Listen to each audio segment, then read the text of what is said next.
One does not become enlightened by imaging figures of light, but by making the darkness conscious. Carl Jung.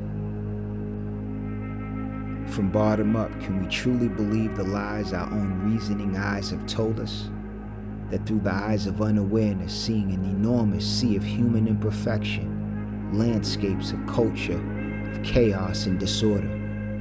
But from top down, the heavenly macro view, pure perfection. See, we're undergirded by a perfect law, overarchingly, a math so marvelous and divine it's irreproachable that no earthly mathematician can truly thumb down the formula, but here and there only to catch a wink. In the book of Genesis, in the beginning, the earth was formless and empty.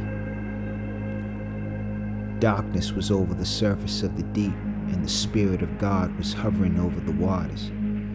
The Spirit in its stillness of glory, hovering above the waters, over and above a quantum sea of probabilities and possibilities, hovering as if in a state of divine contemplation.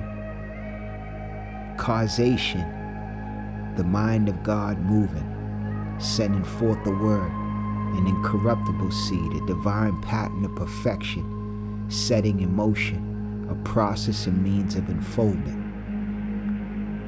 And so it begins, the turning. This turning of the kaleidoscope, this divine pattern of unfoldment and becoming.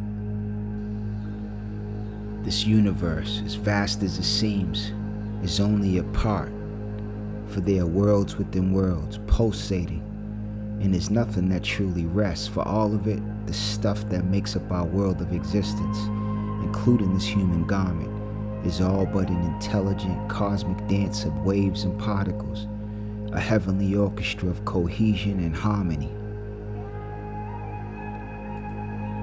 William Blake said, "In your own bosom you bear heaven and earth, and all that we behold, though it appears without, it is within, of which this world of mortality is but a shadow."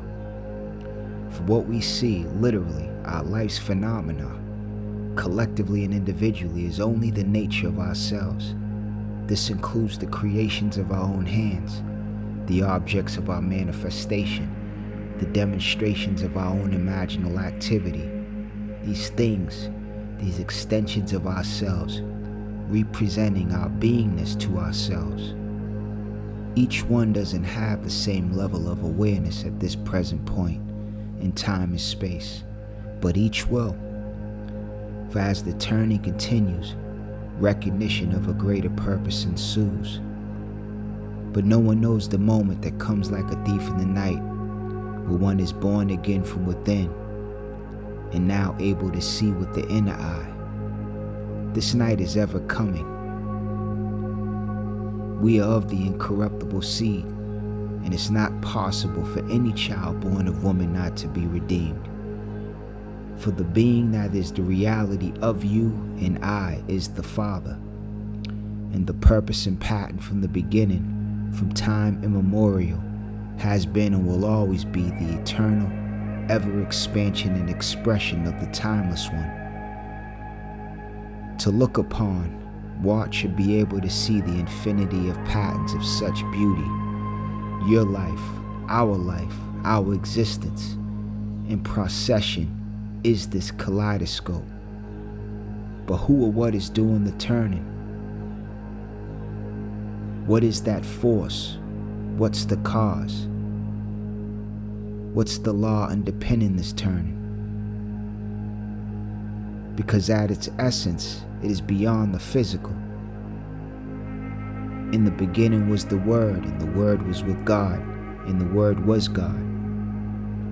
And the Word became flesh and dwelt in our midst.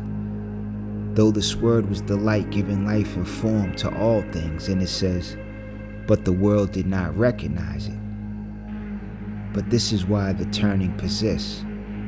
This turning reflects that divine process of coming into awareness. This perpetual turning.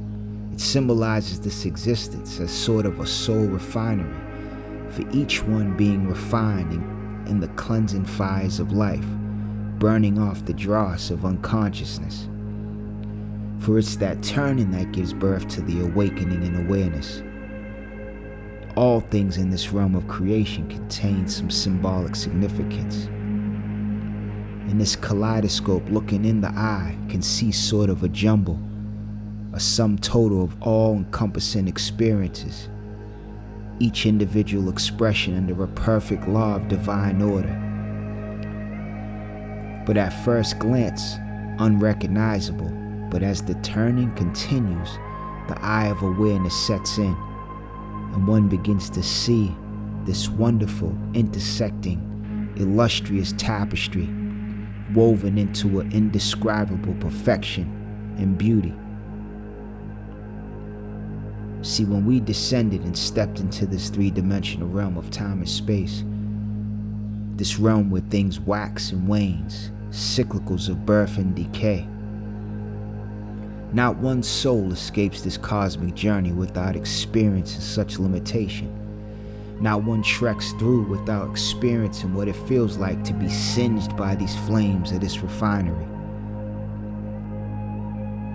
For I sent myself through the invisible, some letter of that afterlife to spell, and by my soul returned to me, and I answered, I myself am heaven and hell, O Ma'akayim. For he who descends is the same who ascends. In Genesis, the story of Jacob, he had a dream in which he saw a stairway resting on the earth, with its top reaching to heaven, and the angels of God were ascending and descending on it. See, for all of humanity is processing a refinery. But who does the refining? Who or what keeps the turning of the kaleidoscope revolving? Who and what sets it in motion?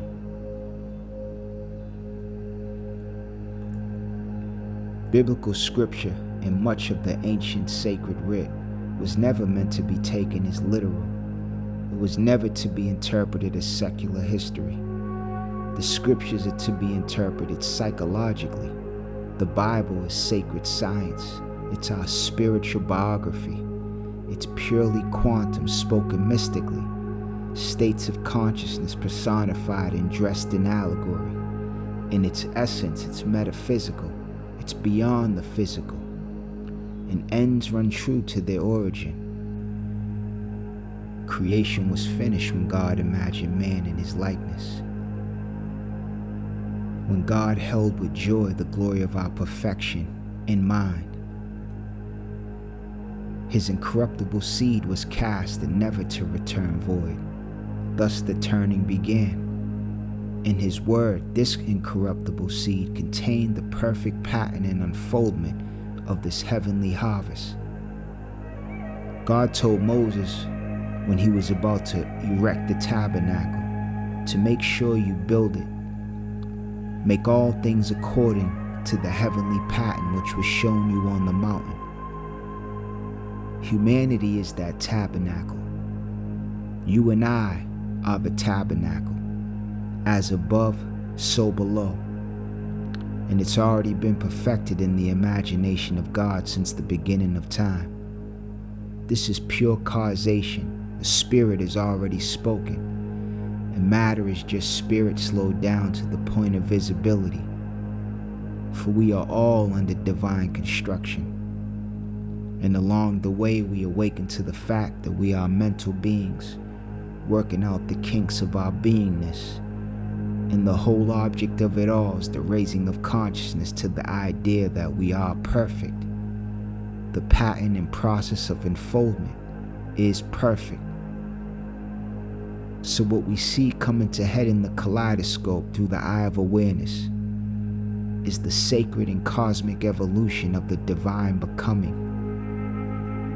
The ever-coming and awakening of God in us, in humanity, and all of it through the eye of awareness is forever and eternally collapsing into perfection.